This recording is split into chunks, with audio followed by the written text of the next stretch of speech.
Hello and welcome to another edition of Life on Tour presented by Hilton. I'm Andrew Cotter and well, this is where we talk to some of the key figures on the European Tour. This week, just to set the scene for you, we are sitting in what I would consider probably the greatest office in, I was going to say in golf, but in the world, because we are sitting in the office of the Chief Executive, Martin Slumbers of the Royal and Ancient. We're not talking to Martin, I'll introduce our guest in a moment, but here we are sitting above the first tee, looking out on a rather grey day on the old course, but it is as ever resplendent. And we are here to talk to a man who's been a key figure within the European Tour for, well, he'll tell us how many years, but he has been chief referee of the European Tour for over 20 years. It is John Paramor. John, good morning to you. Just about good morning. Good morning, Andrew. Good morning. So how many years? 20 years as chief referee and a bit more? And yes, I started over 42 years ago. 42 years ago. Well, we should go back then to the very start before you were even refereeing on tour, because you were a very keen golfer growing up, and dare I say Yes. it, a very good golfer as well. That's debatable. I think as a young man I was foolish enough to believe that I might be able to play for a living. And I got the opportunity to caddy for a golf professional called Peter Butler, a very fine golf professional and Ryder Cup player. And he took me on for a season, and having worked that season with Peter, I realised that I was never going to be good enough to earn any sort of reasonable living playing the game. So I knocked that on the head and just said to Peter, if you hear of anything coming up in the golf business, please let me know, because it's a game I love. Unfortunately, it's not going to be through playing that I'm going to continue in this game. Yeah, well, don't do yourself down. Surrey amateur champion, is that? I think everybody else fell over, really, Andrew. Probably a big illness or something wiping through the Surrey countryside. But yeah, I got lucky back in '87. Take the win. Well, so when you were playing boys golf, then were there any up and coming players who went on to great things in senior and pro golf? Yeah, I played for Middlesex for a time and played for the Colts side, which is the sort of under 21, and. We were drawn against Hertfordshire with one of the league matches, and we played against this team. They had a couple of Browns in the team, and one of them was Nick Brown, the other one was Ken Brown, and they also had a young fellow, this tall, thin guy called Faldo. And you'll not be surprised to learn that we didn't beat Hertfordshire that day. In fact, we got a bit of a hiding. Did you make sure that you didn't? I made sure I didn't play Nick Faldo, absolutely. Being captain, you can do those sort of things. Excellent. Right, so you mentioned caddying for Peter Butler and realising that you perhaps weren't going to make it as a player. So then how did it come about that you started refereeing? And was that your initial job? Was it straight into refereeing? Well, the fascinating thing is that the European Tour were really in their infancy in those days, just started. And Peter was on the tournament committee of the European Tour, and it was agreed that they were going to increase the staff to find an assistant for Tony Gray and George O'Grady, who were the tournament directors of the day. They'd been there for 2 years, and things moved quickly in those days, but they wanted a young apprentice to take on, to train up in the rules of golf. And Peter put my name forward, suggested that I might be okay, and he also said, as he's keen to tell me, and Ken Schofield, who was the chief administrator at that stage, his dad's got a few quid, so he won't need to be paid very well. And so I don't know where he actually got that from, but anyway, that I think helped with the situation. I went for an interview with Ken Schofield, and he was foolish enough to offer me a job, and I started working, as I say, in 1976. But what was the European Tour, as you say, it really was in its infancy, so what was it like back then in terms of number of tournaments and just, you know, the infrastructure compared to what we see today? Obviously it was a fairly rudimentary. Well, I was the sort of sixth and a half, seventh employee. The reason I say that is we shared a receptionist with the PGA, as we shared the office with the PGA. And a strange thing, our offices were at the Oval Cricket Ground, so, you know, cricket headquarters, Surrey Cricket. And we had these offices underneath the members' stand. And it was really, everybody had to be a jack of all trades. And back in those days, you used to go to your tournaments and then you'd produce the results yourself, and then you would write out the checks and you'd write out the envelopes and put the checks in the envelopes and mail them to the players. So it was kind of, you did everything. So it was exciting. How many tournaments a year were there at this point? Well, the season used to start in sort of towards the back end of April, and then go on until October. And then in the winter, the only kind of things we had were the odd pro-ams and a tour to the safari tour events. They were kind of an alternative to South Africa, which, as you know, was going through a few problems with the apartheid situation. And our players really needed somewhere else that they could play, which was sort of politically correct and didn't have any issues.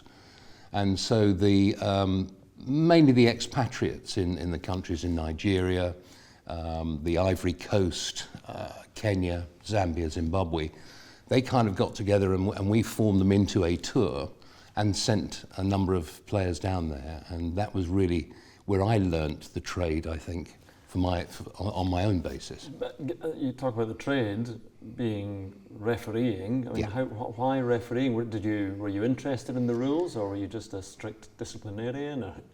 I think I had a morbid interest in the rules. I thought they were quite amusing at times, and I certainly used to get myself into a few scrapes, and I used to enjoy trying to find the answer in the book. And it was only really when I started working with George O'Grady and Tony Gray, they showed me how to use the rule book and hold it the right way up and that sort of thing.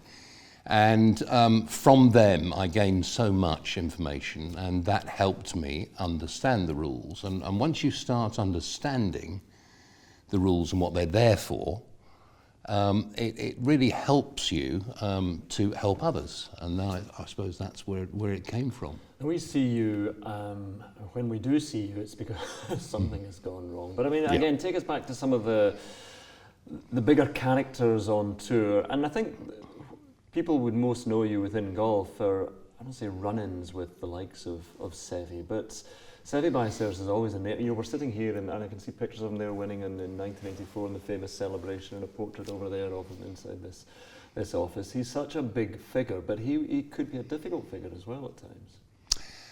I think with all winners, there is this determination to win. Not win at all costs, but to win. And they always believe in themselves, their talent, and probably the fact that they're right most of the time.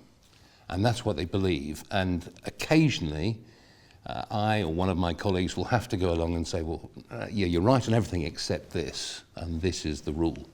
So therefore, you can't actually move your ball from that position over there in the bush to this nice position over here for nothing. It will cost you a one-stroke penalty.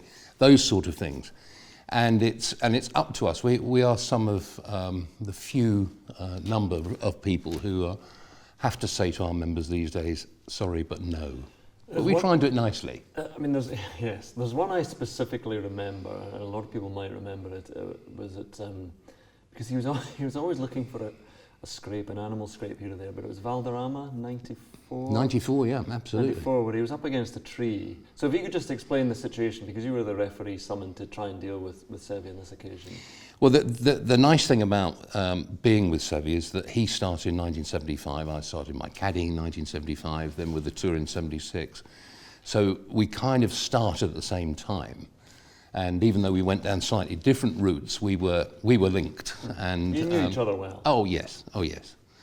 And yes, we used to have the occasional, shall we say, coming together on the golf course, all fair and above board. But you know, he was, well, I was in awe of his talent for one thing. But we did have a good working relationship, and I think it's fair that. He was probably more prone to get relief from something because he could demonstrate how to do it, whereas other players didn't have that necessary talent. And so that, you know, you'd say to Seve, yeah, I believe you can play that stroke, so you do qualify for relief.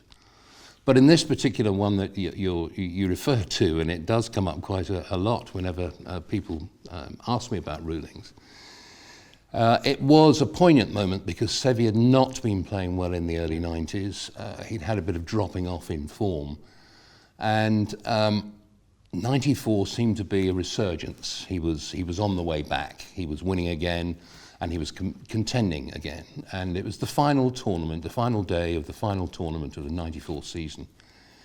And I think the BBC were actually covering the event live into the UK. Those were the days. Those were the days, and so it was. Everything was set beautifully. Sevi was leading throughout the tournament. He didn't birdie the 17th though, so that left him tied with Bernard Langer. Sevi hits his tee shot at the 18th, knowing that he needs a 4 to tie, birdie 3 to win, which is obviously he was looking for, and he slightly came off the tee shot, and it flew to the right and went very close to a tree. It was quite a well-established tree, and at the base of the tree, fairly close to his ball, was a large hole. And when he got there, he believed that the contents of this hole, which was obviously scraped to the side, was going to interfere with his backswing. And we had a referee walking with the game, and it was Guy Hunt, the lovely Guy Hunt, the player, former Ryder Cup player himself, and quickly realised that he didn't want to get involved with this one at all and called me straight away. And I was sort of just getting ready for the prize presentation, because we used to MC the prize presentations in those days. And thinking that my kind of tournament was done, the season was done, marvellous. And then I get this call from Guy, and I turned around and saw it on the television. Oh my goodness. So drove the buggy out there, and I meet Sevi. And he shows me the ball, he takes a club, he shows me the swing, he anticipates playing, and said that this, the contents of the hole, which is clearly a hole made by a burrowing animal, interferes with my backswing, and I need relief, which also would have given him relief from the tree as well. But and conveniently. Yes, conveniently.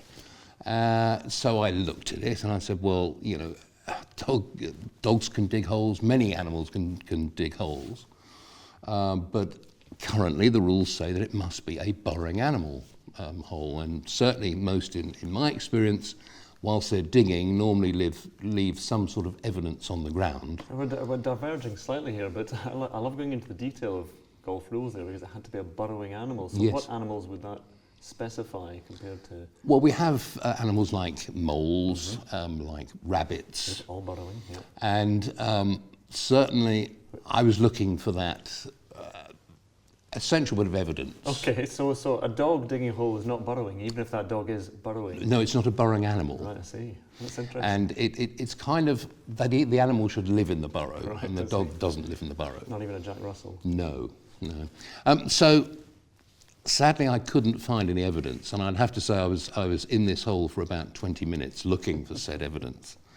And looking for a bit of, well, shall we say droppings. That's basically what I'm looking for. And unusual job, people would say. And at one stage, there was another smaller hole inside the bigger hole, and I sort of tentatively put my finger in it. I felt this big paw on my shoulder. It was Sevi saying, "Be careful, it might bite." And that's the make of the man, that in this very highly charged, tense atmosphere, you know, he cracks an absolute beauty. To try and further his cause, of course, but and I said thank you for that bit of advice, and it didn't bite, thankfully, and in the end I said no, and he said, well, what is the situation? And I said, well, I'm the chief referee here, and unfortunately that's it. And he said, so you say no? I said, I'm afraid so. It's no. And again, you touched upon it there, as you know, you've known him for a long, long time, and even when you've got your business head on, and you're there to apply the rules in quite a cold, clinical manner, you must have admired some of the shots you saw out there, not just from Sevi, but from other players as well. Yeah, I think Sevi, you know, I kind of look at it, who would I pay to go and watch? Absolutely no question that I would pay to go and watch Sevi, because you would be entertained, not only with the brilliant shot making, the short shots, the inventiveness of how he was going to play. I'll take you back to the '85 Ryder Cup, and I was refereeing the first game, which happened to be Seve Ballesteros, partner with Manuel Pinheiro. And we got to the first par 5 at the Belfry, and Pinheiro had hit the tee shot, and Sevi is now standing over the second shot, and Pinheiro arrives. Sevi had sort of walked ahead and was sizing up the shot. And when Pinheiro arrived, and I could understand a bit of Spanish in those days, and he was saying to Pinheiro, how would you like me to hit this shot? He said, I can either hit a sort of low cut, and I'll leave you on the right-hand side of the hole. I can probably get it to about 20 feet on the right. Or I can hit a high draw. He said, that'll leave you on the left-hand side, but that'll give you a right-to-left putt. Would you prefer that? You know, which side of the green would you like to be? Now, he's 250 yards away from the green, and he's so confident that he's saying to Pinheiro, you know, which side of the flag would you like to putt from? And at that moment, I realised how great this guy really was, because he could do it. And I saw a quote from you, actually, and you talk about the growth of the European Tour, but you say how, you know, that he was so responsible himself for the growth of the European Tour that you almost owe your job and your career to Seve Ballesteros and what he did for the tour. Not solely, but he had a mammoth amount of influence on the European Tour. He was so supportive. He used to play with us, and he was the flag waver. Even though sometimes, occasionally, he used to get upset. We all know that. There were all sorts of talks about appearance money, you know, and back in those days, a number of our sponsors used to entice some American players to come over and often pay them a reasonable amount of turning up money. Well, Sevi, who could, you know, almost dust them one-handed, you know, would say, well, hang on a minute, if you're going to pay them, you should be paying me. So that put us in a rather difficult position back in those days. But certainly I believe that Ken and our tournament committee, they dealt with this very, very well, and were able to smooth out all of the kind of problems that we had. But occasionally Sevi would get frustrated that others got things that he didn't, and he felt that he was due those things. And it was our job to kind of keep him on side and make sure that he remained a true and loyal European forever, because that's what he wanted. Yeah. One of the most memorable incidents in which you were sort of front seat and actually involved another member of the Big Five. You go forward to Lytham in 2001, and it's such a, I don't know, painful memory for Ian Woosnam. But you were there at the second tee when he found out, and his caddy found out, that he had an extra driver in the bag. But again, you were referee with that match, so you'd been there from the start. So if you just explain a bit of the background to that one. Yes, there's a bit of background that you probably don't know, and that is that I did break my knee in April. And so I'd been in plaster and been working hard to get fit again. And my first week back was the Open. And I did suggest to Dave Rickman that I might be able to walk the last round, and which was fairly brave considering I hadn't been walking anywhere really with a broken leg. And so he gave me this game with Ian Woosnam. And Woozy, bless him, had been on the range and been testing drivers. I only found this out later, but that will explain the story. We also had a situation that in the previous years, some of the R&A referees who asked the players that, you know, have you got more than 14 clubs? And quite correctly, to try and avoid the players attracting a penalty. On the first tee they would Yes, on the first tee they would do that and just make sure that the players check themselves. And they kind of weren't treated very well by the players. What do you think, I am, an idiot? You know, so the chairman of the championship committee said, you know, look, we've tried to help, and we've been made to feel pretty bad. So this year I don't want anybody asking any player if they've got 14 clubs in the bag. So please desist. Now that's something we normally do, but we didn't because he asked us not to do it. So no player. You're not going to go up to the bags and count clubs. No, it's kind of an intrusion. No, I'm not going to touch the player's equipment. That's his. And the other slight problem was that Royal Lytham is a par 3 start. Yeah. If it was a par 4 start, then almost certainly as soon as one driver is taken out of the bag, the other driver would have come into view, because that's what he had, an extra driver. But he was hitting an iron because it's a par 3, excuse me, and having hit the shot and walked down to the green, and the caddy was searching for the putter in the bag to give him. He'd actually hit it almost stone dead at the first. Yeah. He looked and he saw this extra club, and Woosnam had just gone down and tapped in, and the caddy was beside me looking very flustered, and he said, "Woos is going to kill me." I said, "I'm sorry, I don't know what you're talking about." And he scurried off to find Woosnam at the second tee. And I could see they had a fairly animated conversation. And when I arrived just a couple of seconds later, Woos turned to me and said, "What's the penalty for 15 clubs?" And I said, "Well, it's 2 per hole, maximum 4 per round." He said, "Well, I haven't started the second." I said, "No, you haven't, so it's just 2. And he took out the offending driver that he'd been trying on the range and threw it past my eyes. Yeah. Not at me, I must say, he was just throwing it away. And it's a question that I've asked myself many times, is when you're 1 stroke off leading the Open, because the birdie at the first tied him for the lead, why would you be testing drivers? Yeah. Well, yeah. Couldn't understand it, and I've never been satisfied with the answer. Well, I suppose every player's looking for that extra special little ingredient. Yeah. And they'll stop. I mean, in a situation like that, when it is so, because we all remember the pictures and we could pick up the sound and, we could hear him saying, to Miles Burney's guys, give you one job to do. And it's such an emotional moment, but you have to just be detached and say, this is the situation. Yes.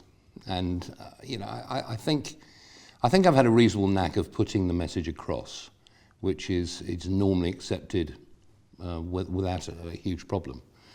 There are others who don't have that knack, and it's difficult for them, and sometimes the players will, as you say, react in a different way. But I mean, of course, you're walking with that group. So did you have anything to say to Woozy for the rest? I mean, obviously for a few holes he is beyond hot under the collar, but did you have any interaction with him after that?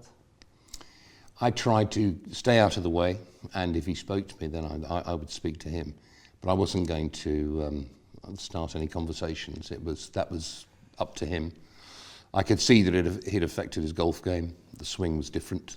It was quicker, more violent, and he was starting to get down on himself, and that's never a good thing for a golfer, particularly like Ian. He quickly got out of that, but at that stage he'd already dropped 2 shots. Yeah. And with the penalty as well, now he's not winning the Open, and it's all going wrong for him. And then he finally realised, oh right, okay, let's just get on with it. And I suppose the postscript to everything that happened to Woozy at Lytham was that you encountered him again later that year in a fairly high-profile stage. It was always going to happen. Yeah, we had the World Match Play at Wentworth. And sure enough, I get Woozy in the final of the World Match Play. And of course, on the first tee, I didn't have the instruction that I had to obey at the Open, and we could do our own thing because it's our own sanctioned event. And I walked up to Woozy and I said, looked in his golf bag, and I said, "You know what, I'm going to ask you now, don't you?" And he told me to go forth and multiply. Excellent. Too many clubs in the bag is actually quite a rare occurrence for a referee but quite a common occurrence is players being put on the clock, slow play. But most professionals know how to ride that rule, and they know if they get put on the clock, then things pick up. But can you think of how many instances, in fact, that you've had to impose penalties on players? I mean, the one famous one obviously was at the Masters with Guan Tianlang, the amateur. But I mean, over the course of your career, has it happened often, slow play penalties? No, I've probably been responsible for giving a dozen, something like that. Over a whole career? Yeah. It's basically because the system is there to get the players moving. And once we get to a situation where the players are on the clock, that's a phrase used by many people, and it's when we start timing the players individually, every shot. Once we get to that situation, most players know what they're doing. And they know that if they go over the limits that they're allowed, which is 40 seconds per shot, They get an additional 10 seconds if they're first to play in a series. If they go over that limit, they're going to get a bad time. They get 2 of those in the same round, and it's a penalty. And they know they're going to get it. Because you, at I think it was 2015 Masters, memory serves, because Guan Canlang, who was the young Chinese amateur who was going so well, he was only 4 years old as well, which certainly looked 4 years old. But, you know, an amazing performance by him. But everyone would be leaping on your back because he got a slow play penalty, and people were saying, watching, were saying, well, all the players are playing too slowly. But he just didn't understand how to play the system, if that makes sense. Yes, that's exactly right. I don't think he had any training, any practice, any advice on that. He was, even though he only looked 4, he was 14. Yeah. And I think taught by his father. I'm not sure if anybody else was involved in his golfing education, but certainly I don't think pace of play was part of it.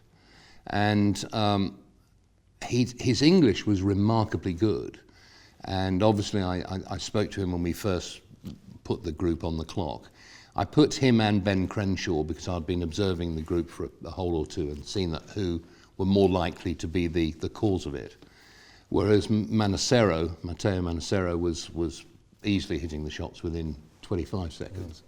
So I didn't put him on, would have added him if he had slowed up, but didn't need to. So I was just timing young Guan and Ben Crenshaw from the 11th onwards at Augusta. And I think it's fair to say that the young man struggled and may well have just gone over the time limits. But I felt he's a young man, he's 14 years of age, I'm going to show some compassion. So didn't give him a bad time for his second shot into 11 and didn't give him a bad time for his tee shot into 12. However, his second shot into 13, I thought, well, you know, that was almost double the amount allowed, so I had to. Unfortunately, I had taken up a position to avoid blocking the patron's view of any of the golf behind a large fir tree. And that meant that Guan had about a 50-yard start on me towards the green. So I now have to get to him to tell him that he has this bad time before he plays the next stroke. So that's me in coat and tie in the Augusta heat trying to catch a 14-year-old who's young, fit and strong. Not allowed to run at Augusta. Not allowed to run. And that was a good test for the previous broken leg.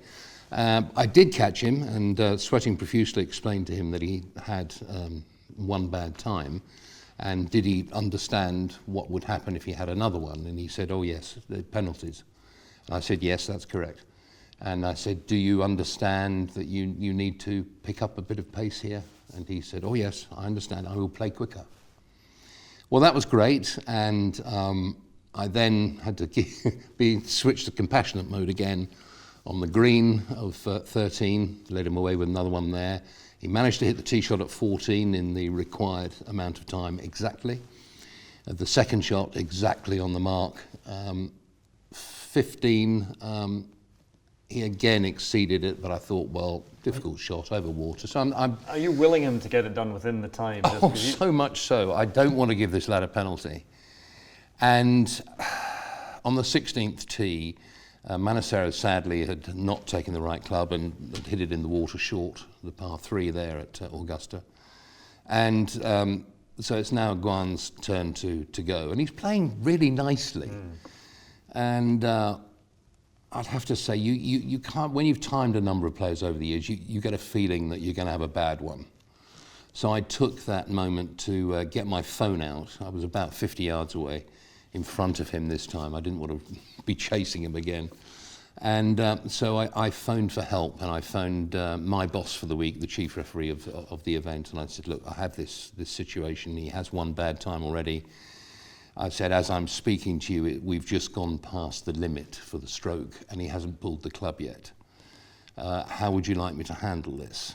And he said, give me a couple of seconds and I'll call you back. I said, well, you might as well hang on the line and you'll have the full length of the shot. And 1 minute and 48 seconds, he released the stroke and hit the ball. So he said, right, I'll ring you straight back. So I'm now begging the phone to ring while Ben Crenshaw plays his tee shot and they start walking towards me. because I don't want to go charging onto the 16th green and say, Mr. Kwan, you have a one-stroke penalty. Could you have got Ben to deliver the news as a sort of conduit? Maybe, but he wasn't taking it too well either. And so I got the call, and unfortunately they had reached the green. But the message was, please, can you have one more word with him? I said, I will certainly do that, but I'm not confident that it will have the desired effect. So, I will have this final word, but I have no more compassion. I can't, for the fairness of all competitors in the Masters. And he said, quite agree with you. And so I did have one more fairly stern word before he teed off on 17. And I said, you really are not getting the point here. You need to play a little quicker. And the caddy said, well, do you count the yardage in all this? I said, oh yes, everything's included. So I'm now confident they both know what they have to do. And they did manage to hit it in exactly 40 seconds off the 17th tee, so that's job done for that shot. The second shot, unfortunately, was from the valley in the 17th. He had to walk to the top of the hill to have a look. Normally we would allow a player halfway back and start the clock. I let him come all the way back. I also noticed at that stage that the chief referee of the Masters and the golfer's father were on the rope line about 10 feet away from me. So I thought that I would let them see the stopwatch being started. And they saw when I started, and they thought that was very fair. And unfortunately, he was 58 seconds. So that was, again, a bad time. And I showed them and then went to see Guan, and he said, oh no, I had to go to the top of the hill. And I said, I know you did, but you still, once you got back down again, it was bad. When you get something like that and there's all sorts of, opprobrium being poured on you afterwards, and this is officialdom gone mad or whatever, does that bother you, or does it sort of wash over you and say no? Because sometimes you have to explain yourself, and people don't get the full context as you've given us just now. I think, going back to one of my earlier answers about knowing the rules of golf or understanding the rules of golf, is probably better. Once you understand why they're there and what they're there for, and also our pace of play policies, they're pretty robust. They're pretty fair, and there's only so much you can give a player. I'm going to try and be as fair as I possibly can. The last thing I want to do is give a player a penalty for anything which is contentious. It's not to say I wouldn't, and haven't, but you want to try and be as fair as possible, and unfortunately he'd gone too far. But again, a key part of your job is that you would treat Guan Tianlang the same as Seve Ballesteros, the same as Tiger Woods. You had to put, do you have to put Tiger on the clock playing with Harrington at was that Bridgestone 2009? Or? Yeah, that didn't go so well in terms of Tiger's view of my decision to do that. But it was, again, circumstances, they were a long way behind. Tiger is a fascinating character because I think he tends to play at the pace of his playing partner. Right. If he plays with a fast player, he plays quick. If he plays with a slow player, he plays slow. And Podrick is not the quickest. Let's, for the purpose of this interview, call it slow. And so Tiger was slow. So two slow players playing together, and they dropped back considerably. There was a huge ruling on hole number 16, way ahead of us. And that's the reason why I was told, don't put them on the clock yet. And this happened for about 4 holes while this backlog cleared. And so eventually they were put on the clock on 16. And Tiger didn't think that was great, but he understood it. And Podrick, perfect gentleman, yes, he understood. And Tiger hit his third shot into the 16th there, that monster par 5, absolutely stiff, tremendous shot. Podrick hit his third shot just over the back into the thick rough and obviously rushed round to play the stroke and didn't hit a good pitch, and it ran across the green into the water hazard. And clearly within the time guidelines, but he's now in the water hazard for 4, taking a penalty drop for 5. And I did, somewhat bravely, ask Podrick, do you know all your options? as he's walking around the water hazard going back up the fairway, because I thought he might have gone back and had the short chip from where he played from last time. And he kind of looked at me in a strange way, and I've seen that in horror films before, with the baddie, that look, and I thought he's going to kill me. But he didn't. What would be the clearly ruling under that situation? Well, he could have gone back and played the stroke again from the same place. If he'd killed you, would there have been a... I don't know, and I would have cared much, really. It's so he went back into the fairway. He played from there. He made 7. Tiger made 4, and Podrick went from 2 shots ahead to 1 behind, and that was effectively the Bridgestone Invitational for that year. Tiger then said, "Are we still on the clock?" As we're going up to 17, having picked up 3 minutes, I'd have to say, on the 16th. And I said, "Yes, you are." He said, "Well, the next group are only there." Well, he was pointing at the 18th green at the time. So I said, "No, you're still out." And I said, "I will cut you loose when you get to the 18th tee." And they did pick up another 2 minutes going up 17, so they've picked up 6 all in all. And so I cut them loose and thought no more of it. And went back to my hotel and was in a shower, getting changed for the evening entertainment. We were meeting the PGA Tour referees for a final dinner.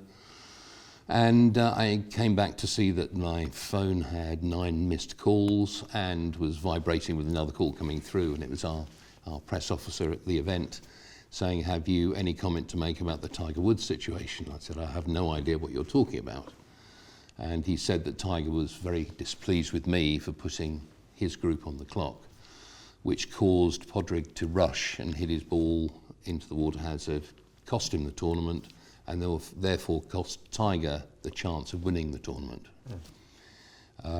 So I said, "Not really." I said, I don't know if Tiger knows the full pace of play policy on the PGA Tour, but I think everything was done by the book, and I'd be delighted to try and explain it to him if he wants to know about it. But he didn't, and that was it, really. And pace of play is such a hot topic, and you see tournaments for the Shot Clock Masters out in Austria where they're trying to speed things up, but it brings its own difficulty, but it is so important for the game. Yes, it is. Clearly, to make any difference to pace of play, you've got to have everybody behind you. We decided with the Shot Clock Masters to do something which is quite special, never been tried before. We were going to time every player's stroke for every round in a tournament, and that's quite a large undertaking. It's quite a large investment by ourselves to try this out and see what we could achieve. And we have achieved quite a few things. We have noticed that play was a good deal quicker, and on average it was sort of between 30 and 40 minutes per round quicker. And something which is even more important and poignant is that the stroke average was about half a shot less per round. Yeah. And that kind of tells you a lot. And from being there, what was interesting and very pleasing was that the interplay between the player and the caddy was brief, rather than the long sort of monologues that happen, or chats between both of them now seem to go on for 40 to 50 seconds, which if you've only got 40 seconds to hit a shot, obviously tells you that's not good. Miscut at the Shot Clock Masters, Guan Jiang Lang. Now, I mean, it's interesting, obviously, the highly pressurised environment and big personalities there, when say egos out there, have you had, not necessarily a run in there with Tiger, but you must have had some fiery encounters with players out there? Certainly, yes. I've heard some fairly old English phrases, should we say, none which are repeatable here, and from most of the big players, because unfortunately, I normally seem to be in the wrong place at the wrong time, which I don't mind. I don't shrink away from it, but sometimes I know I'm going to get it right in the neck. Yeah. And you just have to take it. That's part of the job. So what about television replays? Because nowadays you cannot get somebody sitting at home with a remote control phoning in. That has been changed. I mean, and that brought about some strange instances in the past. What did you think, first of all, about people sitting at home watching and phoning in? I think, one thing, it means that they're watching, which is good. Yeah. You know, we like people to watch golf. We want people to get interested in golf. Golf is one of those things, I mean, you can imagine how many questions I get if I go down to my local pub or down to the local golf club, for instance. You know, everybody likes to talk about rules, and particularly, oh, I've got a question for you. And I said, oh, great. And so people are interested, and they like to help us. And, you know, they've seen something that maybe we haven't. And in many cases, that was true. Mm. And so it all came to a head with Lexi Thompson in the major just before the Masters last year. And certainly the commissioners of our tour, the PGA Tour, that's Keith Pelly and Jay Monahan, and Mike Wan from the Ladies Tour, they really felt very, very strongly that this was not positive for the game of golf. That, you know, a girl who had mistakenly replaced her ball on the green, it was shown, by about 1/4 of an inch, suddenly gets a 4-stroke penalty. Mm. Now, we as rules administrators, you know, we're looking at the fairness of golf, blah, blah, blah, blah, blah. And we'd recently, us on the professional side, we'd recently been successful in persuading the rules bodies to reduce the penalty for failure to include a penalty in the scorecard from disqualification down to 2 strokes. And we thought that was pretty major and that was good. But of course, with the Lexi Thompson situation, that meant that she got a 4-stroke penalty. You know, 4 years previously, she'd been disqualified down the road, au revoir. But now she gets a 4-stroke penalty. But then people started, well, 4 strokes for getting it 1/4 of an inch wrong, that's ridiculous. And it didn't really put golf in a good light. So the rules bodies quickly established a working committee, of which I was one. And we decided that we needed to do something about this. And the first thing which I said, well, the first thing we've got to do is watch the pictures, because we need to be the first people to see these things. And everybody agreed, yes, that is definitely the way we're going to do it, and get the message out to people who are watching golf. Said, as far as the rulings are concerned, thanks very much for your help in the past, but now we've got it. Yeah. You know, we've got people looking at it. And so it's, I also worked out that it's probably something that I can do in my early retirement. Actually, we're sitting at St Andrews. That's what you're doing today, is it? For the I will be doing that this afternoon, yes I will. Sitting watching television with a nice coffee. Absolutely, yes. Excellent. Well, what other rules would you like to, because things are changing quite quickly in golf. You know, things have been entrenched for decades, and suddenly there seems to be a snowball effect of pace of play, things changing. You know, things like addressing the ball, and if it moves due to the wind, then it's no longer a penalty. That's changed, and plenty of others. But what would you like to see change going forward? Are there other quite harsh penalties that you would like to see tweaked? I think there is a completely new set of rules coming out on the 1st of January 2019. I think I'm quite excited about it, because I think they are very, very good, a vast improvement on what we have at the moment. I'm not saying that what we have at the moment is broken at all, but the new rules are even better. They're easier to understand. A few of them are going to sound and feel a bit funky to those people who've been playing golf for a number of years, but it's a lot more common sense version, really, of golf, how it should be. You know, things like, you know, when you're looking for your ball in long grass and you happen to find it by treading on it, well, currently the rule is, that's a 1-stroke penalty because you've trodden on your own ball, you must have moved it, and then you drop the ball. That might go in a good light, might go in a horrendous light, but you get to drop the ball. Now that's kind of seems, that's not very intuitive at all. So the new rule is, well, you found it, that's good. We're not going to penalise you because you found it. How could you possibly fail to move it or stand on it if you couldn't see it? So we're not going to penalise you for that, but we're going to ask you to put it back where you think it probably was. Now there's going to be a little bit of conjecture there, clearly.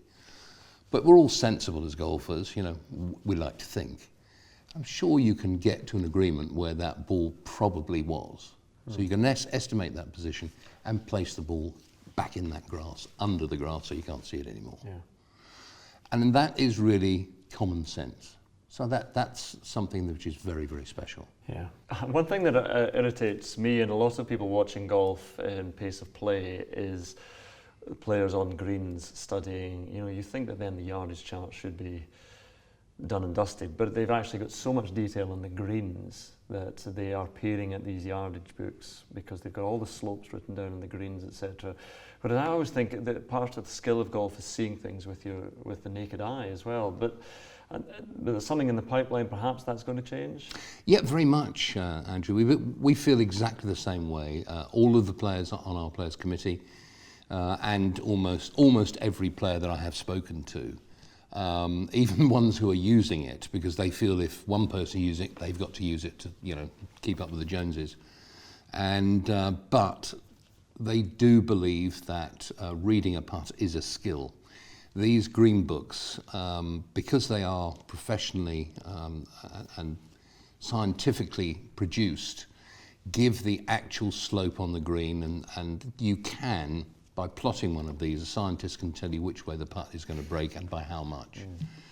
I'm not sure how many players can work it out, but it seems that some of them are and using them a lot. We're not sure if it's a pace of play reason, but more for the fact that we feel that it is a skill that we need to maintain in the game, that we have asked the rules bodies to look at it. I know that they have done, and I think we're very soon going to have a resolution towards that. And we're hoping that we won't have to suffer the ignominy of the Greens book for too much longer. As an arbiter of the rules and a lover of golf, what did you think when you saw Mickelson doing his little jog down the green and hockey whack at the ball at the US Open? I'm glad you've asked me about that, because it's 14.5 is quite specific in what it is. If I take you back, the Rules Committee does have many conversations, meetings about certain subjects. A number of years ago, we were talking about the relationship between 1-2, which is sort of a deflecting ball and those sort of things, and 14.5, the striking a moving ball. And it all came about really with John Daly, who at Pinehurst didn't quite hit his putt hard enough up one of the slopes. And as it started making its way back down the green, it was met by John going up this slope, who whacked it again, and this time it went clear over the back of the green. And we kind of reviewed this footage and felt that, yeah, it probably was the right penalty. The appropriate penalty was 2 strokes. And certainly, you know, we looked at a couple of others where a player had a 360 with his golf ball, then knocked it in, again hitting a moving ball. We felt that the right penalty was 2 strokes. And another one that hit the side of the hole, went to the side, and while the ball was still moving, it was tapped in. They were all appropriate penalties, 2 strokes. What Phil did was something different, because he purposely broke a rule and he hit a moving ball. He purposely broke a rule, and certainly from the pictures I saw, and before he'd said anything, I thought, well, he's going to gain quite an advantage here. So I'm already looking at, I'm looking outside that particular penalty. I'm looking at something stronger. And you have to go to a rule called 33.7, which is unusual situations. And the penalty is disqualification. And certainly after what he said, I would have had no doubt, because having stated I've been in this role for 42 years, I've always seen, and I've explained to players many times, it's my job to try and identify any players who deliberately breach the rules with a view to gaining an advantage over their fellow competitors. Yeah. Now, to me, that is the definition of cheating. I mean, immediately afterwards, a lot of people were saying, it doesn't matter who it is. Yeah. This is disqualification, surely. Yeah, that's kind of the way I felt it. I'm not saying anything about, I know Phil wasn't desperately trying to cheat. That wasn't the idea. I think he was very frustrated. He was frustrated in his own game, I think frustrated in the fact that the weather conditions had had such an effect on the setup of the golf course. And you know, all of those 3 put together made him react in a stupid way and then say something even more stupid afterwards. But I'm sorry, that doesn't exempt him from, you know, the stronger penalty as far as I'm concerned. We would have had a discussion ongoing, I'm sure, in those circumstances, but that you can't do those sort of things in golf. That's daft, and I know Phil probably understands that and wouldn't mind me saying that, but that was a daft thing to do, and that wasn't his finest hour at all. We know Phil Mickelson; he's a great golfer, he's a good guy, and he just got that bit wrong. Can you think of any rules over your long career where subsequently you thought, actually, I'm sure it doesn't happen often, John, but you thought, I've actually made a mistake there? I did. I've made several, and I always say to my referees, I said, you've either just made a mistake or you're just about to. That's what a referee is. And was there a Simon I Pan do. in France-sur-Sierra? Was there a... Yes, that was the one I was going to talk about. It was a very sad one, and certainly the way I understood the rule working, it was a particularly tough penalty for him to take, and then I found out a couple of days later that wasn't the right penalty, and he shouldn't have been penalised. What was the exact situation again? It's rather confusing, but it was to do with a provisional ball and going back and playing that, and then just before doing that, he dropped a ball from a state tree, and the dropping of the ball sort of cancelled the additional penalty of playing the incorrect provisional ball. So I would don't want to get into the specifics, sort of staying but it's with rather you here, difficult. John, yeah. But that's there. That story, the sort of complicated nature of it, is the side of the rules that you say we're trying to simplify, but also that professional golfers don't know, a lot of them don't even know the most basic rules, or they're loath to, they think they know, but they don't want to do anything, so they call in a referee at the slightest whim because so much money or so much importance. Yeah, I think I'd like to give you an example that this week, it's quite interesting. We have Hell Bunker. And the sand martin birds, who normally build their nests in the wall in the media centre, the TV compound, which has been enlarged, and they've taken away these walls where the sand martins used to nest. So they were looking for another wall, and they found one in Hell Bunker. So these sand martins have been creating these little nests in the wall of Hell Bunker. Well, clearly we don't want to mess with them while these birds, before they fledge. So the links here at St Andrews has asked us, are you willing to support our ban from golfers going anywhere near these sand martin nests? I said, absolutely. I said, it's their home. This is only somewhere where we play golf, but it's their home. It's all caused by TV having Absolutely, yes. It's all TV's fault. Remember that. I remember that. It's not BBC this week. So we have come up with, or helped by the links, with a local rule that prevents players from playing in Hell Bunker anywhere near these nests, which is near the big high wall. So they have to drop back in the bunker. And whenever we say to the players who've been in there so far this week, you're making me drop it in the bunker, so it's going to plug. And you say, think of the sand martins. And we're saying, yes, we are. And one particular player said, well, I'm not going to thank you for that. I said, okay. After he played his stroke out and actually got it pin high from the bunker into a pretty strong wind, I said, well, it's interesting, how far would you hit it from the original lie? I said, 35 yards? He said, yeah, probably. I said, so I've allowed you to drop back here because the rule has permitted that. And you've hit it 150 yards, and you are now pin high and putting. And I said, and I've disadvantaged you in some way? Yeah. He said, yeah. He said, right, okay. He said, thanks, Monty, off you go. Anyway, so who are the players who know the rules best? I mean, are there certain players who know them inside out? I think we a few years ago we had a kind of training school. We used to take a lot of players away to learn all about professional golf, all parts of it, including the media, TV, even down to diet and exercise. And we also had a rules section. And to spice things up, because we were staying at a hotel about 20 minutes away, I used to run these quizzes on the bus journeys for just, a few easy rules to get your mind round. These are fun bus journeys. Yes, absolutely. They were calling for more, I can tell you. And it was really the Danish players who were absolutely fantastic at these quizzes, and they were absolutely wiping the floor with everybody. Always the Danish players. And the Swedes were pretty good as well. And I'm thinking, these people are not dealing in my language. They don't, that's not their first language. English is not their first language, and they're getting all these questions right. Mm.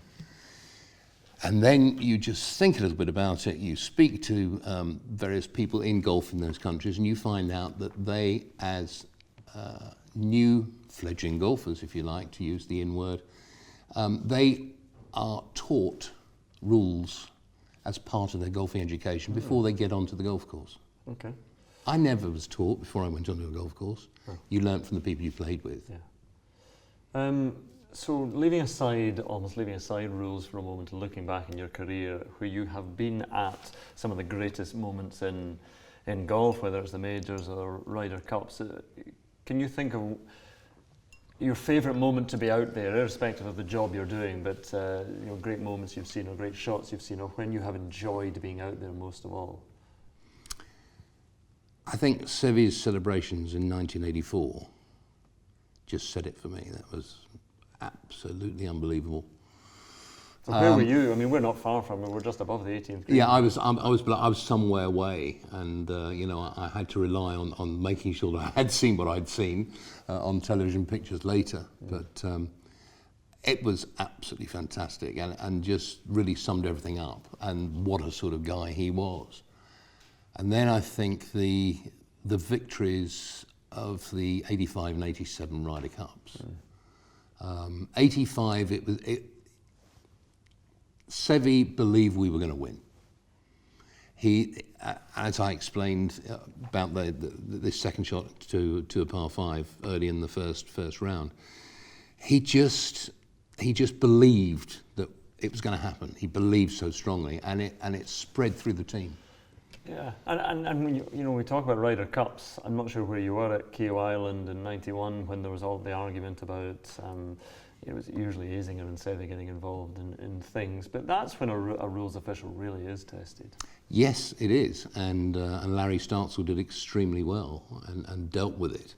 I was on my way to it, and it had already happened at that stage, and I couldn't help but think, had Seve really known the rule and known that even though the changing of hitting the wrong ball in foursomes had happened on 3 occasions, I'm just wondering if he knew the rule that you can only claim for up to 1 hole. In other words, once you tee off the next hole, you lose the right to claim back holes. So he was really, when he spoke to Bernard Gallagher on the 9th, and Bernard said, well, how often does it happen? He said 3 times. There was only an award of 1 hole. But then that made the Americans feel quite guilty, because they've breached 3 times, so they only get 1 penalty.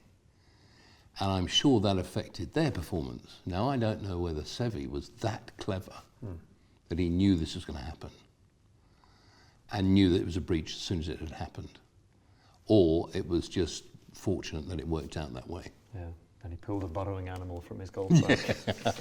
So what is it now, 40, how much did you say, 1970? 42. 42 years of travel. That's a lot of travelling as well, because a lot of people look at the life of players or people on tour, it's glamour, it's travelling the world, but it can get a bit tiring as well. So what are the pros and cons of travelling the world? Thankfully, the tour allow me to travel at the right end of the aircraft, i.e. the middle bit, when I'm going long distance, so that's okay. And that's from someone who's had a deep vein thrombosis, so I am a little bit nervous. So that's one good thing, but obviously, finding somewhere to put your head each night, you can find a good Hilton hotel, you've got me then. There you are. And what about, how much longer, I'd say, what are you now, late 30s?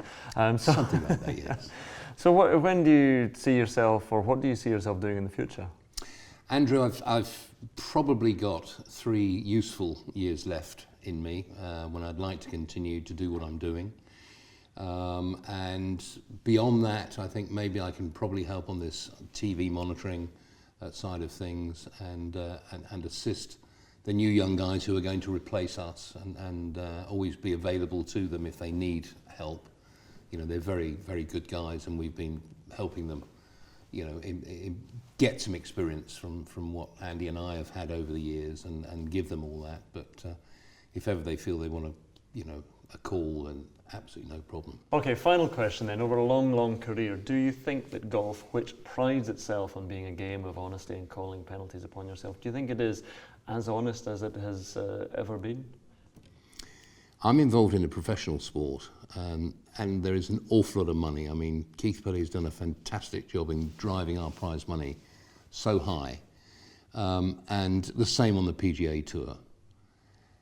That is a worry sometimes, because you know, when you're playing for those sort of amounts, you know, there must be temptations for some of them. However, thankfully, the cases are so rare. I have had 2 or 3 in my career that, you know, I don't really want to relive, but they're thankfully so rare. It's a very special sport, this, and people they do play it correctly, I do believe. But if there is somebody out there, I'll find you. That's a good place to leave it. John Paramor will find you. Thank you very much for talking to us today, John. Thank you.